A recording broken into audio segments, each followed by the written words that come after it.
Hey everyone, welcome to Princess of Gay. I'm your host Connie, and today we are finally here with One Piece Film Red. This has been a long time in the waiting, and I mean a long time. I have been waiting to react to this ever since it was first announced. And I think that was in, I want to say 2019. Um, the fact that we were getting a movie that had to do with Shanks, when that first was made clear, when that was first announced, it's like, oh, this is going to be good. And then we find out about Uta, Shanks' daughter, and it's like, oh, okay, this is going to be interesting. I don't entirely know what to expect from this. I saw one trailer and I don't remember too much about it. I remember a couple characters that are in it, besides, the main crew and Uta and Shanks and all. But I don't actually know what the story's about. Now, as I said in my reaction to episodes 1029 and 1030, which were the Film Red tie-in episodes, I did hear one of the songs from the movie prior to those, because I think one of the songs is also in that set of episodes. But I did hear a song prior to that called Tote Musica, which was mentioned in the two episodes, but it was mentioned as if it was like something else. Like, I don't even know what. So it has it has a context within the movie outside of just being the name of a song. But in the episodes, we got to learn about Luffy and Uta's past together, and how during a single stay in Fuchsia Village for the red-haired pirates, Luffy both met Shanks at that time and met and befriended Uta. And that was the first time that, presumably the first time that Shanks had gone to Fuchsia Village. And the next time when he came back after the next voyage, Uta was not there. There were these news reports about something happening to an island, I assume an island, or this location at least, called Allegia. It was destroyed, all the people there were killed.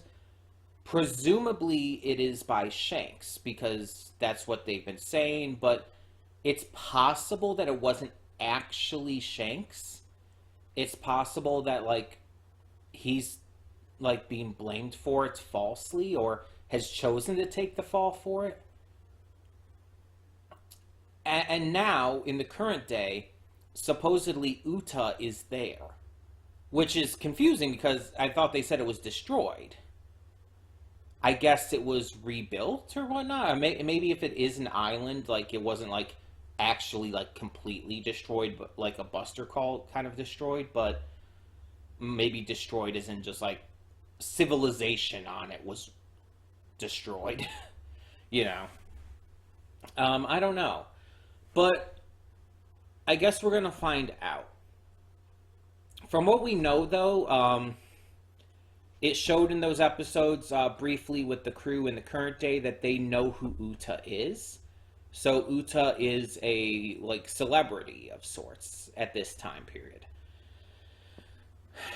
I'm curious as to where this is going to go.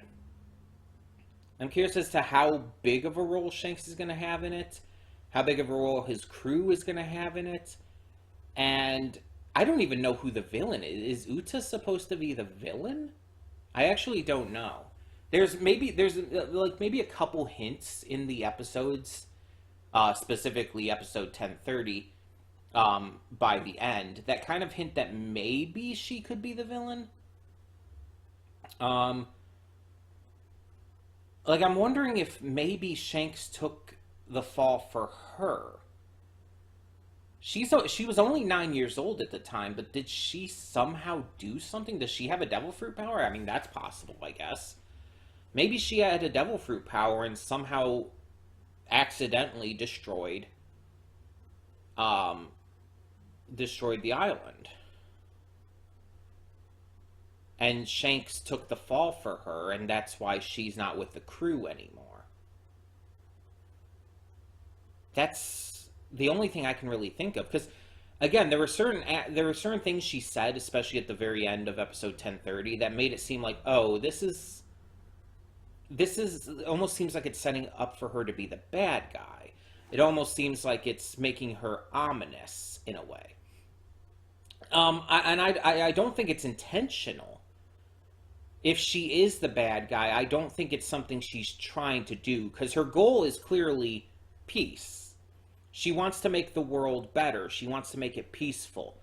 No poverty, no war, none of that stuff.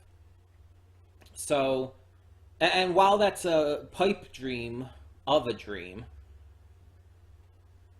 if she had some kind of power that could somehow influence that or be influenced by that dream,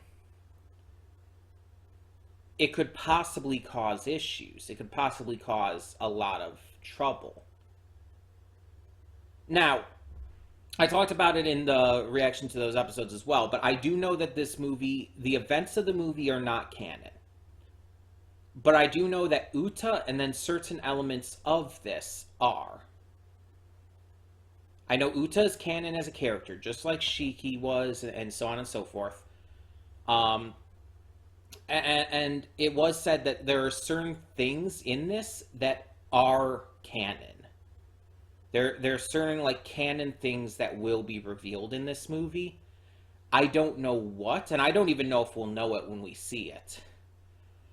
But I presume that means that some things in this movie are going to come back into play in the main story at some point. That's what I'm kind of getting from it. Certain plot elements or character things or whatever. I do also know that Oda apparently loves Uta. Like, she's one of his favorite characters he's ever created. And yes, Oda does work on the movies, by the way. That's a thing some people don't know. Oda does actually work on the movies and help make them and everything. But he loves Uta. Um, I, I've seen a lot of people talk about talk about how much he loves Uta, and that's great. Like, it's always great when a creator genuinely loves a character they've made, genuinely believes them to be just that good. It's a lot of great confidence in yourself as a creator, and I mean, it's kind of like when I make a video, like an AMV or a top 10 or even a reaction that I just end up being really proud of. It's like, oh, this reaction just turned out really well, or I made this vlog style essay, I guess you would call it, on Amity and why I relate to her, and I'm really proud of that video. Or I made an AMV that turned out really fucking well, and I'm proud of it. It's stuff like that. It's like if you're a creator of any kind, whether you make videos, whether you're an artist, whether you're a musician, when you're a creator and you just make something that you're really proud of, you have a right to relish in that. To get excited about that and to get excited about people experiencing that. That's genuinely wonderful. And I support that wholeheartedly. We are going to be reacting to the Japanese version, the sub. Because the dub, there's certain voices in One Piece that I'm good with in the dub, but there's also some that I really can't stand, such as Jinbei's. I hate Jinbei's dub voice. It is so bad. And like Frankie, it's like, I like the voice actor who does his dubbing. I just don't like, I don't feel the voice fits him at all. It just does not work for Frankie. And it's like, I don't want to watch it in dub. If you like the if you like the One Piece dub, I would definitely suggest checking it out. But personally, I'm going to stick with the sub. Plus, it's what I do on the channel for the series anyway. Like I watch this series in sub anyway, so why would I change that up now for the movie? Um, but yeah, I'm excited to hear more of the songs because Otto is a genuinely great musician. As I mentioned in the episode's reaction, 1029 and 1030, I have heard another song of hers called Usewa, which I really love. And it's of the two songs I've heard from her, it's my favorite of the two. Um, and I want to see just the action in this, how everything comes together, and just I want to see stuff with the red-haired pirates because we haven't really seen a lot from them. We got a little bit of Ben Beckman in episode 1030, but I want to see more with him, with Yasop, with Lucky Roo. Since this is modern day again, we can bring in other members who have been shown. I'm trying to remember the name of the one guy. There's a rock star, I think his name is. He has like this crazy spiked red hair. I believe he was the one who went to meet with Whitebeard before Shanks came himself. But yeah, I just want to see more with the red-haired pirates because I feel like they just haven't been shown enough of, and there's so much potential there, and obviously we're going to get to see them at some point in the series. A lot of people are thinking Elbaf is going to be when Shanks comes into play. But either way, it's like I want to see a little bit more here, and I guess we're going to. So yeah, I'm very excited. I am very, very excited to see what this has in store for us. Like I said, I've been waiting a long time to get to this movie. And now that it's out on streaming, both in Japan and in America, I can get to it. So yeah, let's just do so. Let's see what this is like and hope for the best. When the screen fades to black, pause this redirect and go to the description below. Follow the link to the reaction, and after you watch it, come back here to the redirect and resume play. Because after it fades to black and then fades back in, everything from that point forward will be my afterthoughts and will contain spoilers to the movie. So, that being said, thank you so much for tuning in, and I will see you at the reaction. And we are back, and we'll begin with spoilers in 3, 2, 1, now. So, this movie, I think, fully captures the tragedy of obsession. The tragedy, the sorrow, the pain that obsession, but not just obsession, can bring.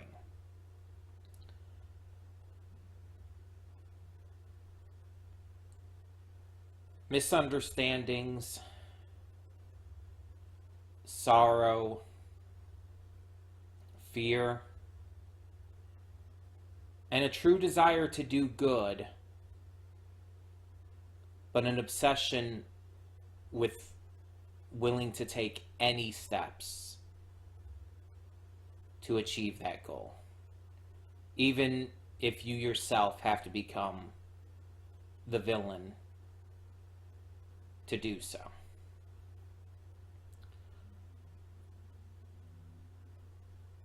There was no main villain of this movie. If you want to count anyone as a villain here, you could, I guess, kind of say the Marines and the world government and everything, but you can always say that with One Piece. Like, they're kind of the overarching main antagonists of the series. But there's no, like, main real villain here. There were a lot of thoughts prior to this movie that I had and that others had. Some were saying Shanks was going to end up being the bad guy and he was going to, like, be proven to be, like, a shitty father and everything. that didn't happen. Some were saying Uta was going to be the bad guy, and she kind of was the antagonist of the film, but she was not the bad guy. She was not a bad guy at all. And of course, Gordon, like I had seen his design prior, and he looks like he would be a bad guy, right? Like he has a very creepy, weird, almost mad scientist like design, but all of that based on just his appearance. And hey, we shouldn't judge books by their cover because literally all of that was wrong. He's not a mad scientist, he's not a bad guy, he's actually a sweet old man who just wants the best for Uta.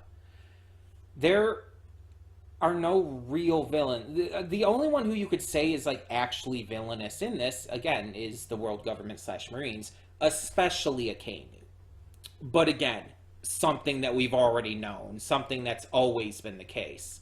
Akainu's willingness to sacrifice the lives of the innocents who were there to see Uta's concert and everything, just to stop Uta from destroying the world. It's like, I understand wanting to stop Uta from destroying the world, but that's not okay.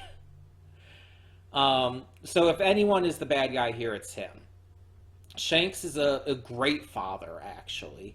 Uta is just a poor girl in pain and misery and loneliness who just needed her father to be there, and he chose not to be to protect her. It's just, she needed that help sooner, and if she had gotten that help sooner, if Shanks had reconnected with her a lot sooner, she wouldn't have had to die. And if anyone was confused about that ending, she's dead. She refused the medicine that would have the antidote for the wake shrooms. And at the end, when you saw the red-haired pirates on their ship, they were around a coffin. Uta died. And it's tragic. Because she didn't deserve that. She didn't deserve the pain she was put through. She didn't deserve the sorrow and loneliness she was put through.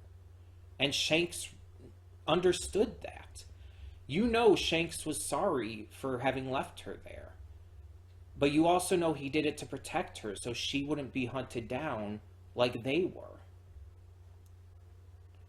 He didn't want her to face that after the fall of the island, which was completely accidental. It wasn't even her fault.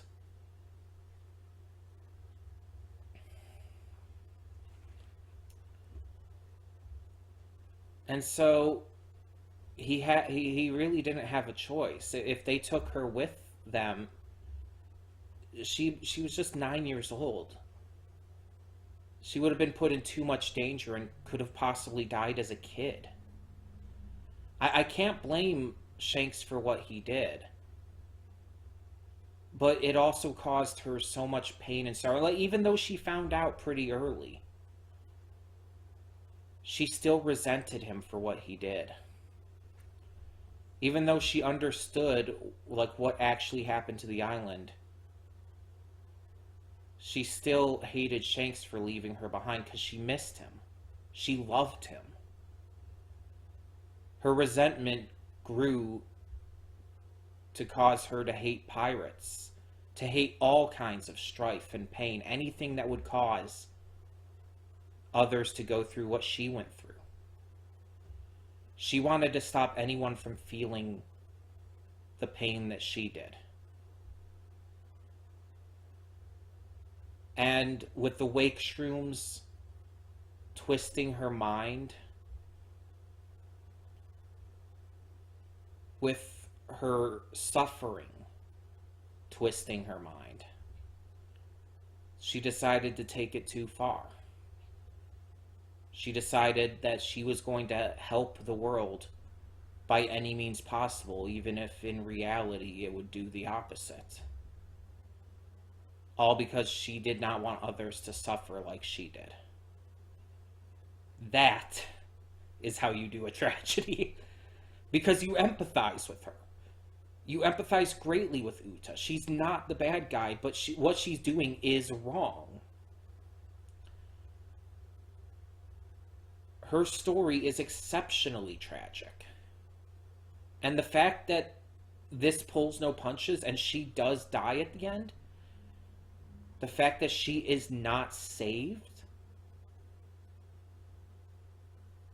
is horrifically sad. And it's like, I was doing everything I could to stop from crying at the end there when when it showed her coffin. But it's like, I was exceptionally sad at that. Because I had grown to care about her character. I wanted to see her saved. I wanted to see her live. And it was made very clear, like, with the way it was directed and shot and performed and everything, that song she sang at the end there was her last song. Like, even if it didn't show the coffin and everything, it was made pretty fucking clear that she was gonna die.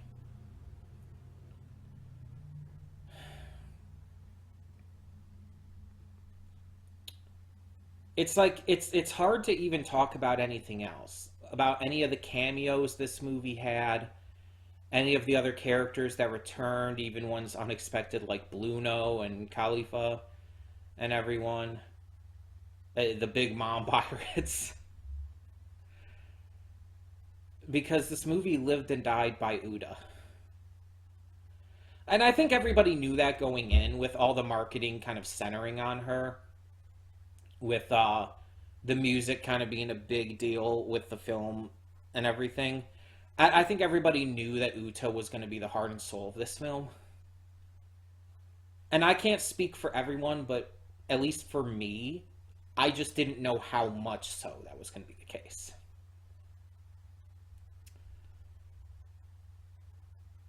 Because it's like, it's one of those cases where if just one thing was off,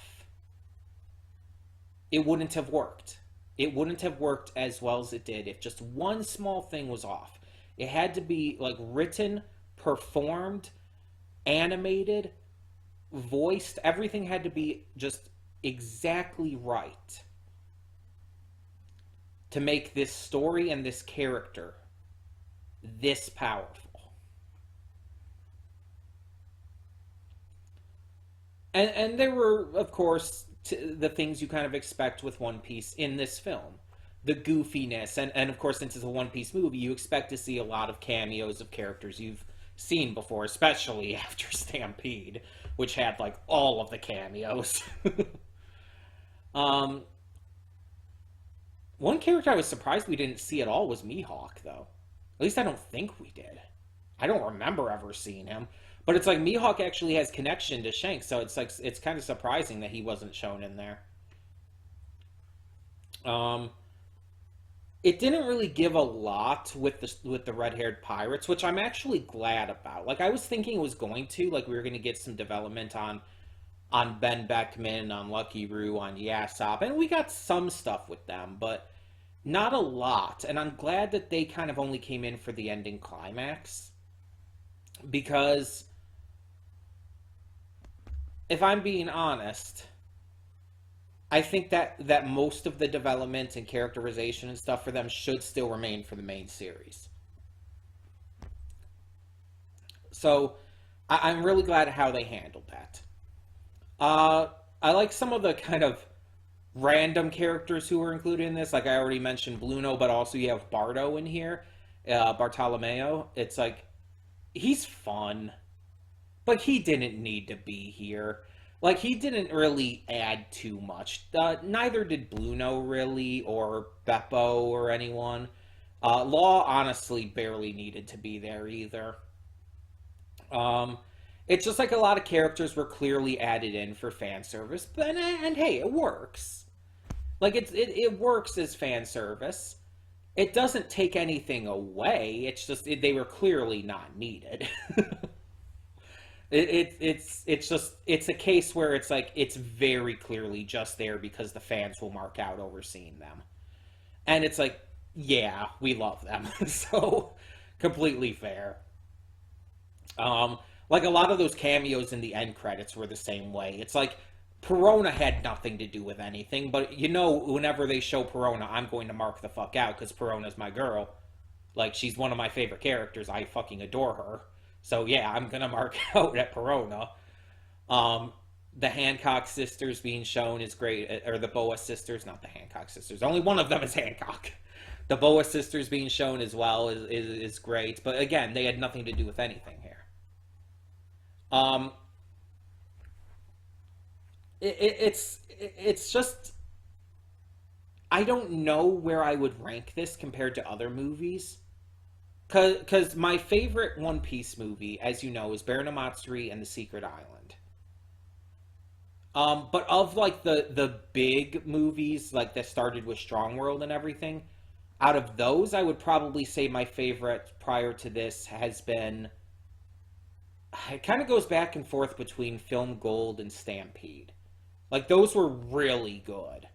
Film Gold was better with the story. Stampede, it was just so chock full of fan service that it's just like it's just hype. It's just constant hype. So in terms of story, I would say Film Gold though. I don't know exactly where I'd rank this yet. I think I have to see it more. I know Rough Senpai has a reaction up on both on Patreon and on YouTube. I'm probably going to check that out.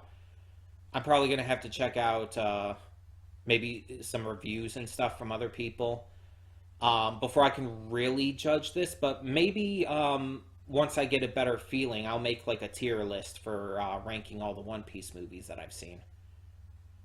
That could be fun. But no matter what, I can tell you right now that I love this. I think it's been very clear by my thoughts and everything, by how much I've had to say about the tragedy and the empathy I've felt for Uda's character and everything, that I very clearly love this movie. And the stuff I don't even really need to mention, but I'll just briefly gloss over. The stuff that you expect to be great is, of course, always great. Like the animation. A One Piece movie is going to have phenomenal animation. That's expected. You're going to have great voice acting. The music, like, was...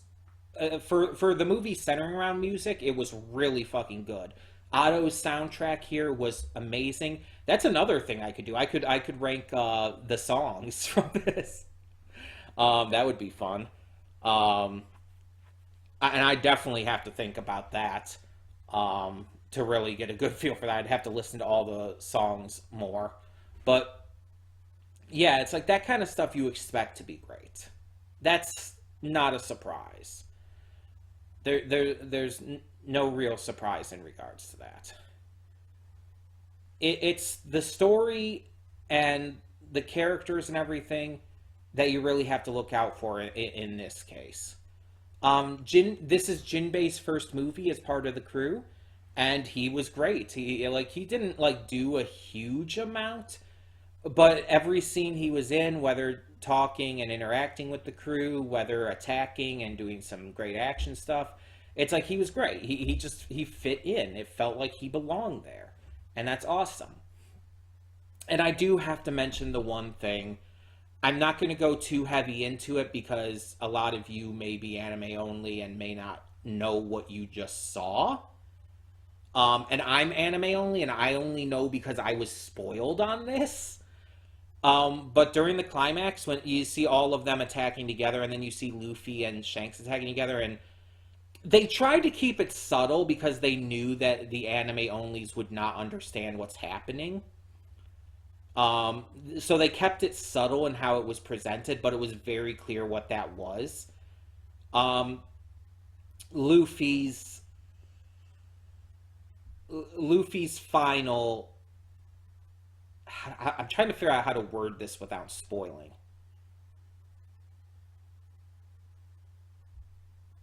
If you saw at the end there when Luffy and Shanks were attacking, you may have noticed Luffy looked a little different. Let's put it that way.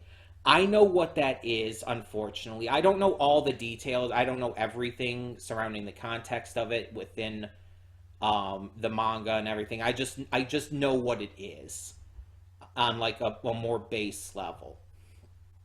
But they kept it subtle enough, and I like that. They didn't show a lot of it. They didn't show a lot of it in action. They just showed that it was a thing.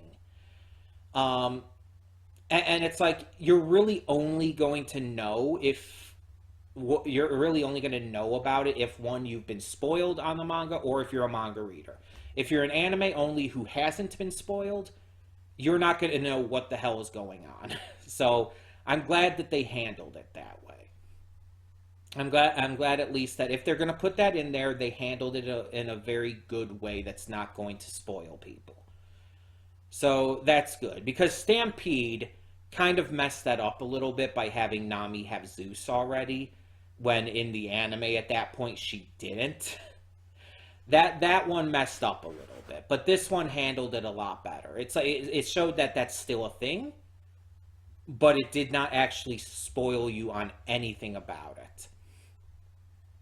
Um, yeah, like I said, the movie lives and dies by Uta though. And like I said, they had to get just everything just right for it to work as perfectly as it did, and they managed to do it. Like it was phenomenal, honestly. And it sucks that Uta's dead, but I wonder if anything about that is going to be mentioned in the main series when Shanks does come back. Because Uta is canon. That has been confirmed. Uta as a character is canon. So I wonder how much of this is going to. Because I believe it was said. I believe it was Oda who brought this up, or maybe someone else who worked on the movie. But it was said that there were certain things in this movie that are canon and that would like come into play in the main series. I believe it was how it was, and I don't know what those are. I don't think it was ever mentioned what they were. The only thing I know for sure is that Uda is canon. And if when they do finally reunite with the red hair pirates in canon, I wonder if she's going to be brought up because that could very much be a thing. And if the events of this movie, the just general events of this movie aren't canon, could Uda technically be alive in the canon? It's hard to say. It's just there's so many ifs, ands, or buts. There's so many questions about that. It's just really hard to say what parts of this are going to actually affect things in the main series at all. It could end up being a lot like Shiki, where it's like, oh, he might be mentioned once or twice, but nothing will ever be brought up about him otherwise. And that could be the case, where maybe Uta will be mentioned once or twice, but that's about it. So, yeah, I guess maybe we'll see. Um, but yeah, this really lived up to the expectations. In fact, it surpassed them. Um, like I said, I'm gonna have to see it more times before I can give my true thoughts on it, my ranking of where it places with the other One Piece movies. But yeah, I probably will make a tier list when I figure that out. Rank it somewhere in there. So thank you all so much for tuning in. And I'd love to hear your thoughts. So tell me in the comments below, what did you think of One Piece film Red? And I know you're seeing this not on the weekend. You're used to seeing movie reactions on the weekends, but this is being put up basically first chance I can get. Because one, it's not a donation reward movie, and those are still being put up on the weekend, but also, I just don't want to wait to put this up. if I'm being honest. But yeah, I'd love to hear your thoughts. So tell me in the comments below, what did you think of this movie? Did you love it as much as I did? Did you love it more? Did you notice anything I might have missed? Let me know down in the comments below, but no spoilers for the future of the main series, please. If you know stuff that's to come in the future based on the manga, please do not spoil me, because while I know like a couple small things, I don't know everything and I don't have context. So don't try to talk to me about that stuff too much because, again, I don't have context and I don't want to be accidentally spoiled on any of that context. So, yeah. Either way, thank you so much. I'm Connie and I'm signing off. See y'all next time.